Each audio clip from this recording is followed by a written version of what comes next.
오늘 본문에 보니까 야고보 사도가 복음을 믿는 그리스도인들은 이렇게 살아야 된다 라고 하면서 하시는 말씀이 뭐냐면 모든 더러운 것과 넘치는 악을 내버리고 라고 말합니다. 모든 더러운 것과 넘치는 악, 이게 뭐냐? 한마디로 말하면 죄예요. 죄를 버리라는 것입니다. 특별히 이 더러운 것은 주로 도덕적이고 윤리적인 죄와 연결되어 있습니다. 그래서 성경은 이런 죄 자체가 더러운 거예요. 그래서 귀신을 향해서 하나님께서 성경을 통해서 표현할 때 귀신 앞에 붙는 수식어가 있어요. 뭔지 알아요? 더러운 귀신아. 그렇죠? 귀신한테 뭐라고 말해요? 더러운 귀신이라고 말해요. 그죠? 그냥 악한 귀신아 뭐 이렇게 해도 되고 그냥 귀신아 해도 되는데 귀신 앞에 수식어가 붙기를 더러운 귀신이라고 말해요. 왜 귀신을 더럽다고 안 할까요? 물론 안 씻으니까 그런 것도 있겠지, 그죠? 귀신이 씻을 리가 없겠죠. 그래서 귀신 들린 사람을 보셨어요? 귀신 들린 사람 만나보셨어요? 네. 근데 귀신 들린 사람이 다 씻지는 않아요. 그럼에도 불구하고 안 씻어서 더럽다고 말하는 게 아니라 귀신이 갖고 있는 특성이 뭐예요? 더러운 거예요. 왜? 귀신 들린 사람에 나타나는 게 뭐예요? 도덕적이고 윤리적으로 더러워요. 죄를 짓는다는 거예요. 죄를 짓게 만들기 때문에 귀신이 더러운 거예요. 한마디로 말하면 이 더러운 것, 넘치는 악, 이 모든 것은 죄라고 볼 수 있습니다. 성경은 이런 죄를 버리라고 말해요. 근데 왜 모든이라는 표현을 붙였을까요? 모든 더러운 것. 이것은 죄가 한두 가지가 아니라는 것을 일깨웁니다. 우리는 죄를 많이 지어요. 하루에 몇 가지나 죄를 지을까요? 네, 따라합시다. 5만 가지. 네, 우리는 하루에 5만 가지 죄를 짓습니다. 그러니까 얼마나 죄를 많이. 그러니까 여기서 말하는 것은 우리가 하루에 살면서 짓는 모든 종류의 죄들을 다 버리라는 거예요. 이 말은 바꿔 말하면 우리가 짓는 죄가 얼마나 많은가 하는 것도 일깨우고 있지만 바꿔 말하면 뭐예요? 하나님은 단 한 가지의 죄도 용납하지 않는다는 걸 말합니다. 이거는 괜찮은 죄는 없어요. 우리가 보기에는 이 정도는 좀 어때요? 뭐 그 정도야 뭐 그런 죄 안 짓고 사는 사람 있나? 그 정도도 안 하고 사는 사람 있나? 라고 우리는 말하면서 우리끼리는 어때요? 괜찮다고 합의를 보고 합리화시킬 수 있을지 모르지만 성경은 우리에게 뭐라고 말합니까? 해도 되는 죄는 없어요. 괜찮은 죄는 아무것도 없어요. 모든 것이라고 말합니다. 이건 바꿔 말하면 뭐예요? 우리 주님이 보셨을 때 괜찮은 죄는 없어요. 어떤 것도 우리 주님은 용납하지 않는다는 것을 말합니다. 그래서 이런 것들을 내버리라 라고 말합니다. 내버리라 라는 것은 명령입니다. 그죠? 시간 나면 해도 좋고 안 해도 어쩔 수 없고가 아니라 무조건 해야 돼요. 즉 내버리라 라는 이 명령 안에 담겨있는 표현이 뭐예요? 이것은 너희가 반드시 해야 되는 거다 라는 의미가 있고요. 두 번째, 이거는 너희가 딴 걸 제껴놓고 이것을 그러니까 힘써야 될 우선순위라는 의미도 있습니다. 명령이니까. 이것은 반드시 해야 됩니다. 오늘이 가기 전에. 또 그 죄가 발견되어지는 순간, 그 죄가 깨달아지는 순간 모든 것을 하나님께서는 제거해라 라고 말합니다. 왜요? 아주 사소한 것이라도 우리의 영혼에 그것이 침투하는 순간 어떻게 될까요? 우리의 영혼을 점점 타락시키고 부패시켜요. 작은 건데 작은 것 하나가 우리 안에 들어와서 내버려두면 성경은 어떻게 하대요? 이것이 점점 불어난대요. 그래서 성경이 죄를 설명할 때 사용하는 비유 한 가지가 있습니다. 뭔지 아세요? 점점 불어나는 거 뭐 있었어요? 누룩입니다. 죄를 항상 뭐에다 비유해요? 그래서 누룩에다 비유해요. 누룩이 뭐예요? 이스트잖아요. 밀가루에다가 이 이스트를 넣으면 어떻게 돼요? 자고 나면 그죠? 나중에 이따만해져 있어요. 죄가 그렇다라는 거예요. 죄가 내버려 두면 뭐 이 정도는 괜찮겠지. 문제롭게 여기지 않고 뭐 다음에 처리하면 되지 라고 방치했던 것들이 자고 나니까 어떻게 돼요? 이렇게 커져 있는 거예요. 눈더미처럼 불어나 있는 거예요. 그러니까 이것을 제거해라 라고 말합니다. 죄는 냅두면요 우리의 영혼을 망칩니다.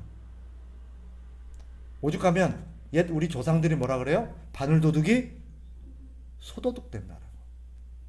이거는 죄가 갖고 있는 확장성, 죄가 갖고 있는 그런 무서운 타락과 부패성에 초점을 맞춘 이야기입니다. 교회 안 다니는 우리 조상들도 이런 걸 깨달았다면 하물며 우리가 이런 것들을 힘써야 되는 것은 얼마나 당연하겠습니까? 그럼 어떻게 이 죄를 제거할 수 있을까요? 오늘 성경에 보니까 21절 후반부에 뭐라고 말합니까? 너희 영혼을 능히 구원할 바 마음에 심어진 말씀을 온유함으로 받으라 라고 말합니다. 우리의 죄를 제거할 수 있는 길이 뭐래요? 말씀이에요. 성경 말씀이에요. 말씀이 우리를 구원한다. 너희 영혼을 능히 구원할 바, 능히라는 단어를 붙였어요. 말씀이 너희를 구원할지도 모른다가 아니에요. 구원할 수도 있다라는 게 아니에요. 구원한다라는 거예요. 그런데 앞에 능이라는 단어가 의미한 게 뭐예요? 말씀은 너를 충분히 구원하고도 남는다는 거예요. 가면 우리가 죄를 제거하지 못하고 그 죄로부터 구원받지 못하는 이유가 뭐 때문이에요? 말씀을 온유함으로 받지 않았기 때문이라는 거예요. 말씀은 성경이 여러 가지로 우리에게 설명하고 있지만 말씀은 우리에게 두 가지로 설명이 가능합니다. 첫째는 말씀은 거울과 같아요. 거울, 말씀은 뭐와 같다고요? 거울과 같아요. 거울의 역할이 뭐예요? 비춰주는 거예요. 우리의 모습을 그대로 비춰주는 거예요. 얼굴에 뭐가 묻었으면 우리는 거울 안 보면 알아요, 몰라요? 몰라요. 우리 얼굴이나 우리 몸을 깨끗하게 하려면 어떻게 해야 돼요? 거울에 비춰봐야 돼요. 거울에 비치면 우리의 모습이 낱낱이 드러납니다. 그죠? 그래서 우리 모습을 깨끗하게 하려면 어떻게 해야 돼요? 거울에 우리 모습을 자세히 비춰봐야 돼요. 대충 보면 돼요, 안 돼요? 자세히 봐야 돼요. 그죠? 우리 자매님들 거울 볼 때 멀리서 이렇게 봅니까? 아니면 자세히 이렇게 봅니까? 왜요? 그죠? 정확하게, 확실하게, 깨끗하게 하려고. 그죠? 화장할 때도 거울 보니까 우리 집에 같이 사는 자매를 보니까 화장할 때도 뭐 엄청 가까이서 막 이렇게 막 하더라고요. 거울은, 말씀은 우리 영혼의 거울과 같아요. 그래서 말씀을 계속 우리를 비춰보면서 우리 안에 무엇이 묻었는지, 어떤 것들이 묻었는지를 우리는 봐야 돼요. 그래서 말씀은 매일 봐야 됩니다. 여러분 거울 한 달에 한 번 보세요? 아니면 매일 보세요? 왜요? 한 달에 한 번씩 보시면 되지 왜 매일 보아요? 1년에 한 번씩 보면 되지 왜 매일 봅니까? 매일 봐야 되거든요. 왜? 매일매일 우리는 씻어내야 될 게 있어요, 없어요? 매일매일 닦아내야 될 게 있어요, 없어요? 있단 말이에요. 그죠? 그러니까 매일 봐요. 그런데 영혼의 거울은 얼마나 자주 보세요? 영혼의 거울은 얼마나 자주 보십니까? 우리의 죄가 하루에 몇 가지를 짓는다고요? 5만 가지. 내일이 되면 어떻게 되는 줄 알아요? 10만 가지가 묻어 있어요. 얼굴에 티 하나 묻은 거, 화장 하나 좀 덜 지워진 거는 그렇게 막 난리를 하면서 우리가 지우고 닦고 하는데 그것도 그냥 가지고 아니고 막 이것도 하고 저것도 하고 막 하잖아요. 그런데 말씀의 거울, 영혼의 거울은 왜 그렇게 자주 안 보시나요? 보셔야 되는 거예요. 또 성경에 보니까 말씀은 씨앗에다가 비유해요. 또 우리 마음을 뭐에다 비유합니까? 밭이래요. 밭. 밭에 씨앗을 심었는데 거기 씨앗을 심으니까 벼만 자라요? 아니면 다른 쭉정이나 다른 어떤 잡초들도 자라요? 자란단 말이에요.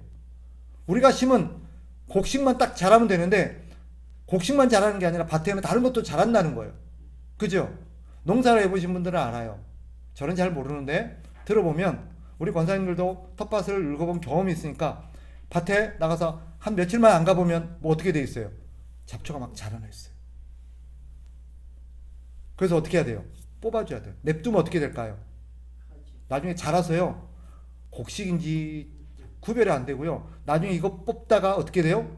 곡식까지 해쳐요. 왜요? 잡초가 뿌리를 내려서 곡식을 막 그죠? 잡아먹거든요.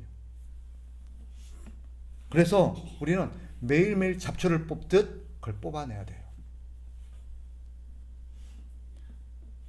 잡초들은 매일매일 생겨납니다. 그러니 우리의 영혼의 밭에도 죄가 매일매일 생겨난다는 것을 생각하고 매일매일 우리는 말씀을 봐야 합니다. 다른 길은 없습니다. 여러분, 다른 방법은 없어요.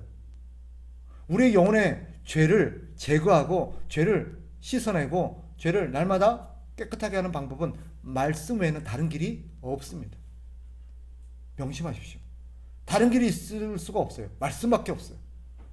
말씀을 통하지 않고는 우리 영혼을 씻어낼 방법이 없습니다. 성경에서 가르치고 있어요.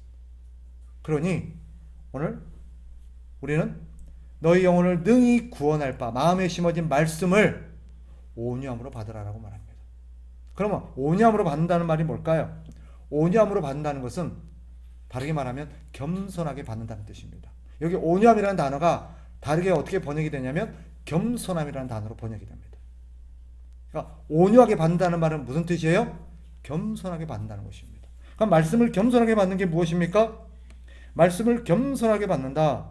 그것은 즉 이런 의미입니다. 자신의 영혼도 항상 죄로 얼룩져서 나도 매일매일 살면서 5만 가지의 죄를 짓고 사는 죄인이라는 것을 인정하는 것입니다. 이게 겸손함이에요. 다른 사람은 몰라도 나는 별로 죄 안 지어. 나는 괜찮아 라고 생각하는 게 뭐예요? 성경은 교만이라고 말해요. 나는 괜찮아. 너나 잘하세요. 이런 사람들이 교만한 사람이에요. 겸손한 사람은 어떤 사람이에요? 나도 매일매일 죄를 짓고 내 영혼도 하루만 내 영혼을 이렇게 씻어내지 않으면 내 영혼은 죄로 얼룩질 수밖에 없는 나도 나약하고 부족한 죄인이라는 것을 깨닫는 것입니다. 그리고 말씀이 아니고서는 내 영혼을 결코 씻어낼 수 없다는 것을 겸손히 인정하는 마음이 겸손입니다.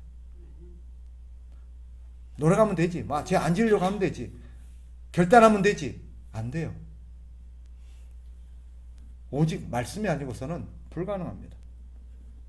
또 이런 겸손한 마음은 어떤 것입니까? 간절함으로. 이 말씀 아니고서는 내 영혼을 씻을 길이 없고 이거 내버려 뒀다가는 내 영혼 나중에 망한다. 큰일 난다.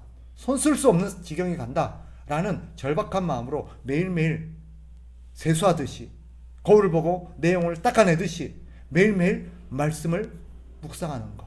이것이 겸손한 마음입니다. 그리고 성경에 있는 모든 말씀이 이거는 김 집사가 들어야 될 말, 이거는 최 집사가 들어야 될 말, 이게 아니고 성경에 기록된 모든 성경은 누구를 향한 거다? 다 나들으라고. 다 나들으라고. 하나님이 누구에게 하신 말씀이에요? 나에게 하신 말씀이라고 인정하는 마음이 겸손한 마음입니다. 교만한 마음은 어떤 마음이겠어요? 이건 김 집사가 들어야 되는데, 이거는 최 집사가 들어야 되는데, 이 마음이 어떤 마음이에요? 교만한 마음이에요. 하나님은 잘 들어라고 말하고 있는데 이거 김 집사, 이거 박 집사가 들어야 되는데, 이 마음이 교만한 마음이에요. 겸손한 마음은 다 나를 향한 말이다. 오늘도 여러분, 저를 통해서 하나님이 하시는 말씀이 저와 여러분을 향한 말씀인 줄 믿습니다.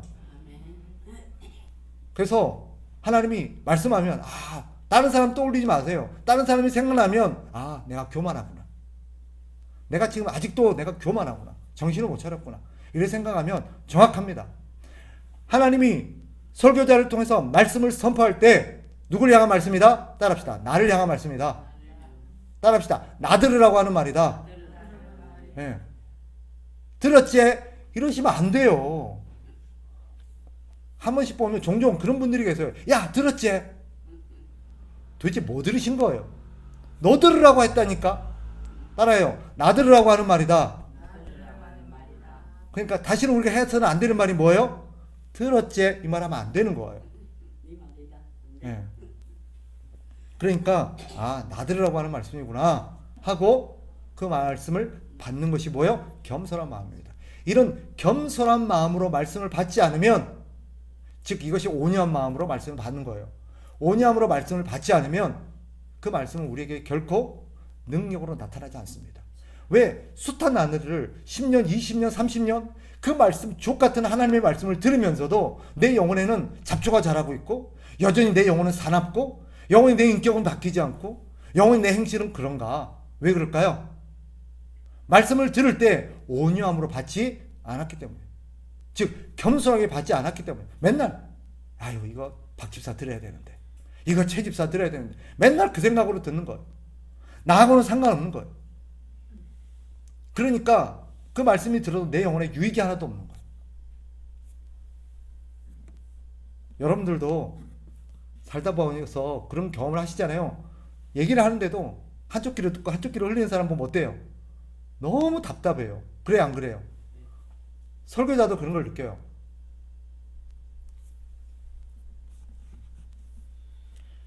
따라서 우리는 하나님의 말씀을 매일매일 우리는 듣고 읽고 묵상해야 된다는 것을 기억하셔야 됩니다. 그렇지 않으면 내 영혼에는 뭐가 자라요? 죄의 잡초가 자라요.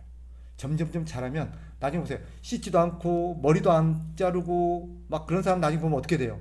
시간이 갈수록, 그죠? 몰골이 아주 흉해지죠. 우리 영혼이 그렇게 되는 거예요. 그러니까 그런 사람들은요, 나중에 보면 얼마나 말씀으로 씻질 않았는지, 청소가 안 되어 있는지 심령이 아주 사나워져 있어요. 이 표현을 빌리면 아주 더러워져 있어요. 말하는 것도 더럽고, 생각하는 것도 더럽고, 행동하는 것도 더러워요. 그래서 그 사람에게 나오는 것이 온통 더러운 것밖에 없어요. 왜 그래요? 하도 말씀으로 영혼을 안 씻으니까 영혼에서 온갖 더러운 잡초들이 자라서 그래요. 물어봅시다. 저와 여러분의 영혼은 어떻습니까? 깨끗하십니까? 청소가 잘 되고 있습니까?